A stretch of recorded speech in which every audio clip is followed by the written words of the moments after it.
Hey guys, it's Jonathan here from 145.com.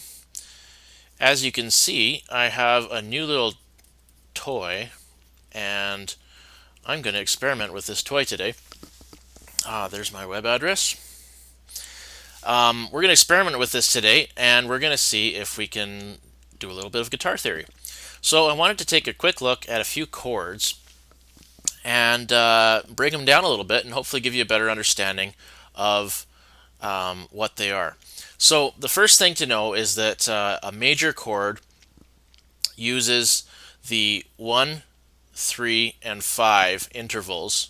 Normally in Roman numerals we would go 1, 3, and 5 like that.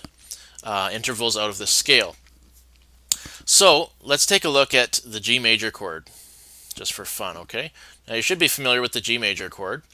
There it is on this is the 3rd fret, right? 3rd fret. Now where's the 2nd note? The 2nd note is right here, and the last note is right here, okay? Now, what are those notes? Well, this is a G, right? We go E, F, F sharp, F right here, F sharp, and then we've got our G. Up here we've got our B, this is A sharp, B, and then we've got a D, we've got a G, and we've got a B, and we've got another G, right? So the notes that we have are G, B, D, G, B, and G. So in this example, the G is the 1, because that's where we're starting with. And then if we count up, G, A, B is the 3rd, right? So we've got our 3rd already. And then C is the 4 in the key of G. And then the 5 is D. So we've actually got our 1, 3, and 5 notes for the chord. So we've got G here, B, D, and then it basically repeats again, right? We've got G, B, and G. Now it's important to know that octaves don't really count. Repeats don't count at all. They don't matter. So if you've got a G and 3 B's in there and then another D, then that's fine. Or if you've got 3 G's, as we do here, we've got one here, one up here, and one here, then that's fine too, because those octaves are simply repeating. It's not a big deal. So that's G major. Let's take another look at a different chord, and let's go with C major this time. Now, in this case, we're going to start on our C here, and we're not playing the 6th string, so A sharp, B, C, right? Next chord is right here, and we got D, D sharp,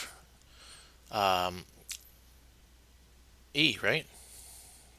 Brain took a 10-second holiday on me. Next we have the G, and then we've got a C. Okay, and then we play the E, and we include that E. So here we've got our 1, and we've got our 3, and we've got our 5, and then we've got a C, so that's the 1 again, and we've got a repeat of the 3rd. Okay. Now let's take a quick look at an alternate G that I personally really like using. We'll just add this on here, and what note is that? That is a D. Okay. And you can see that by adding in this D, all we're doing is duplicating the D that's already up here. So we're not actually changing the chord at all, and yet if you play it like this, it actually sounds quite different, but it's still it's a G major. It just has a different feel to it because you're adding in, rather than having 2 B's, normally have these 2 B's, right? Rather than doing that, we're instead going to have 2 D's. Okay, so hopefully that little video kind of gives you a really brief kind of understanding of how major chords are built on 1/3s and 5s out of the chord. And this is the type of thing that I go through in a lot more detail at my course at 145.com. So if you'd like to really understand your chords, and I go through, of course, other types of chords and the scales and all that kind of fun stuff, head on over and check it out at 145.com. I think you'll learn a lot. So we'll see you later. It's Jonathan here, and have a great day.